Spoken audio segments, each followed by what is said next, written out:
They did not stumble into these images, they built them. 4 specific tools, 4 specific targets, all aimed at the same man, the black man. And Hollywood has been running them back for over a century. Number 1, the Beast.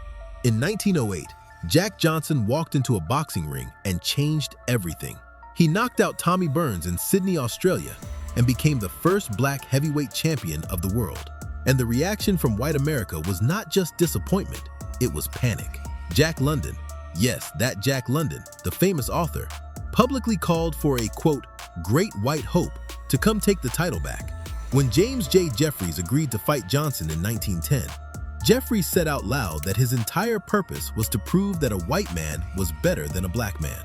Johnson destroyed him too, and when the results spread across the country, white mobs attacked black neighborhoods in dozens of cities. Men were beaten, some were killed, all because a black man was the strongest man in the world and refused to act ashamed of it. That is when the machine kicked in, family. They could not beat him in the ring, so they used the law. Johnson was prosecuted under the Mann Act in 1912 for transporting a white woman, Belle Schreiber, across state lines. He was convicted and sentenced. The law was being used as a weapon to punish him for being too strong, too free, and too unafraid. And Hollywood was watching. In 1915, Birth of a Nation hit theaters and told America that the black male body was a sexual weapon aimed at white women. That film did not just tell a story, it helped resurrect the Klan. Then in 1933, King Kong arrived. Scholars at multiple institutions have drawn a direct line between Birth of a Nation and King Kong, a massive, dark creature captured from his homeland, brought to New York in chains, and destroyed because he reached for a white woman. The racial subtext was not subtle, it was structural. The Mandingo myth completed the picture. During slavery, white enslavers invented the image of the hypersexual, physically unstoppable black male to make money. They promoted the strength and size of enslaved men at auction. It was an economic tool built on dehumanization. Kyle Onstott turned it into a novel in 1957, and Paramount turned that novel into a film in 1975, starring real-life heavyweight boxer Ken Norton. They went and got a boxer on purpose. Think about that. Here is the part that should make you stop. Today, black men make up 56% of all NCAA football players and 66% of all NCAA men's basketball players. They represent about 3% of the broader undergraduate student population at those same schools. Researchers at the University of Pennsylvania found that black athletes in Power 5 conferences are losing between $1.2 and $1.4 billion a year because of the so-called amateurism rules that prevent them from being paid. And the NFL, which is about 70% black, used a practice called race norming in its concussion settlement. They assumed black players had lower baseline cognitive abilities than white players. That assumption meant black retired players received lower payouts for brain damage they got playing the game. The NFL knew exactly what they were doing. The Beast trope is not just a movie character, it is an economic policy. But the Beast only handles one part of the job, because a man you can see can still be loved. To really erase him, you have to make him disappear. And that brings us to number 2, the Ghost. The Ghost is the black father who is gone before the story begins, or gone shortly after it starts, and whose absence is never treated as a tragedy. His death is not a wound the story grieves. It is a plot function. It clears the board so someone else can move. Look at Black Panther, released in 2018. King T'Chaka travels to Oakland, confronts his brother Njobu, kills him, and leaves Njobu's young son Eric behind, alone, in Oakland. He literally flies back to Wakanda without the child. That boy grows up without a father, without a nation, without belonging to anything, and the film turns him into the villain for the feelings that created. T'Chaka's decision to kill his own brother and abandon his nephew is treated by the film as tragic but justified. The dead man served his purpose. His absence built the villain. The villain had to die. And the king who made the choice was mourned and respected. Think about Dick Halloran in The Shining from 1980. He has the gift. He feels the child's fear across hundreds of miles. He drives through a blizzard to save a white mother and her son. He walks through that door, and Jack Torrance puts an axe through him. In Stephen King's original novel, Halloran survives. Kubrick killed him. His death was a choice made by a white director, and it served one purpose only: to raise the stakes for the white family's survival. His life had no value in that story except as fuel. Family, this is a pattern across decades of film.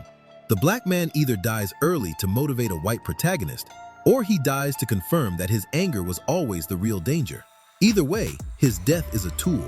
He never gets to live on screen, to lead a family that stays whole, to build something that survives him. He exists to be absent, and every child who grows up watching those films absorbs the message that black fathers leave. Black fathers die. Black fathers are not the point of the story. That damage is generational, and it was placed there deliberately. But there is something even more targeted than making him disappear. Because sometimes the black man speaks up with genuine truth, with real evidence of real pain. And the system has a specific answer for that too. They call him crazy. That is number 3, the crazy one. You need to understand where this starts, because it did not start on a film set.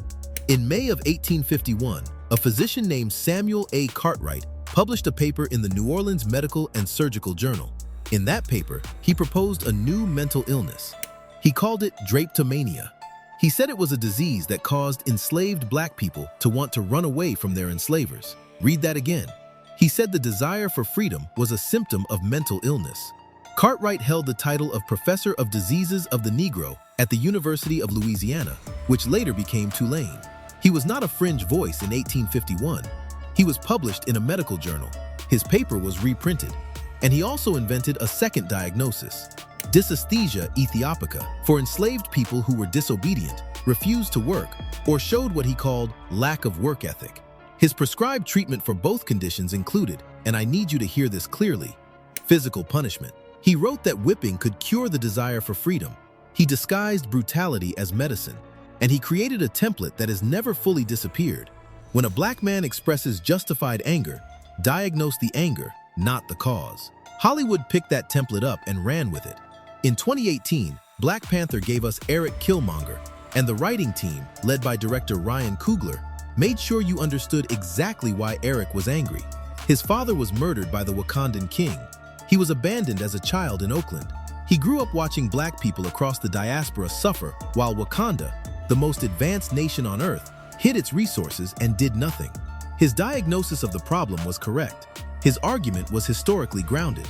His grievance was real, and the film killed him for it. Not because he was wrong, because the film decided his response, his willingness to use force to end black suffering, made him too dangerous to let live. His conviction was framed as madness. His anger was framed as the illness. And T'Challa, the man who continued a policy of abandonment and watched the diaspora bleed, was the hero. Hey family, real talk. YouTube has shut down channels for telling exactly these kinds of stories. So I need you to find us off this platform. Go to blackstories-untold.com, join our mailing list, and make sure we stay connected no matter what they do. Now back to the list. The same pattern runs through Bushmaster in Luke Cage Season 2, also 2018. His family was murdered by the Stokes crime family. His pain was documented, specific, and historically rooted. The show called his pursuit of justice an obsession that drove him to insanity. The man with the righteous wound, diagnosed as the danger. Cartwright would have recognized the logic immediately. They have been running his playbook for 170 years, and they just updated the costume. But of all 4 tropes, the last one is the one that should make your blood run cold, because it is the most sophisticated, the most cruel, and the most deliberate. Number 4, the Predator. The other 3 tropes had white faces behind them from the start. Birth of a Nation, King Kong, Cartwright's Diagnosis, all produced by white institutions for white audiences. But the Predator trope found its modern form through a different mechanism. They built the weapon and then handed it to us to use on ourselves. In 1985, The Color Purple opened in theaters. Alice Walker had written a Pulitzer Prize-winning novel about a black woman's survival through extraordinary suffering. It was her story, her community, her people. When Hollywood came for the film rights, Walker was reluctant. She only agreed after consulting with friends and after securing contractual protections. She required that 50% of the production team, outside the cast, be black, female, or from the third world. She wanted final script approval. Here is what happened anyway. Walker's screenplay was set aside. A Dutch-born white writer named Menno Magus was brought in as screenwriter. A white director named Steven Spielberg was handed the camera. Walker was reduced to an uncredited script doctor coaching actors on set. The story of black women's pain, shaped by black hands in the original text, was filtered through 2 white men before it reached the screen. Spike Lee said directly in Film Comment that Hollywood only greenlit the film because the black men in it were depicted as one-dimensional animals. The NAACP officially called out the film for its stereotypical portrayal of black males. James Baldwin criticized Spielberg for mangling Walker's vision. Black male professors called it a dangerous film in the Washington Post. Demonstrators picketed the premiere. And yet, the image held. The central picture that entered the culture from that film, that black men are the primary threat to black women, never left.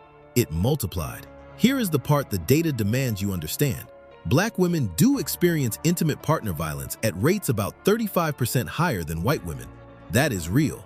That pain is real. But researchers have found that when you control for socioeconomic factors, poverty, unemployment, housing instability, the racial gap in those numbers shrinks significantly. Domestic violence is not a black male pathology. It is a human crisis driven by poverty and powerlessness that crosses every racial line.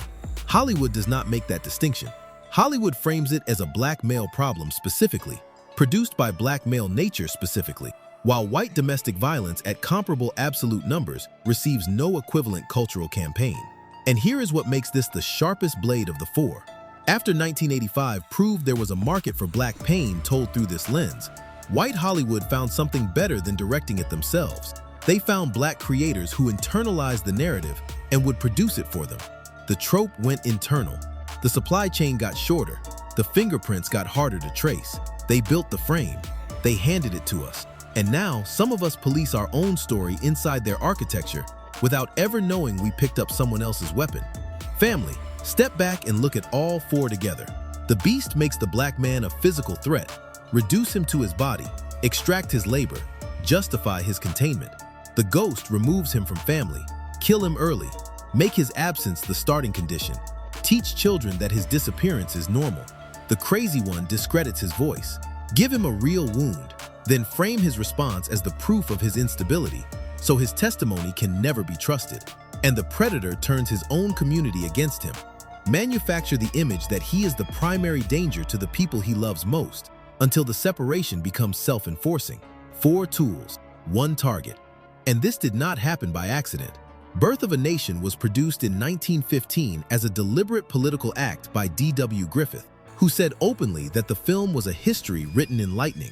Cartwright published his diagnosis in a medical journal because he needed institutional authority to enforce it. The Color Purple was produced by an industry that greenlit it precisely because it confirmed a specific image of black men.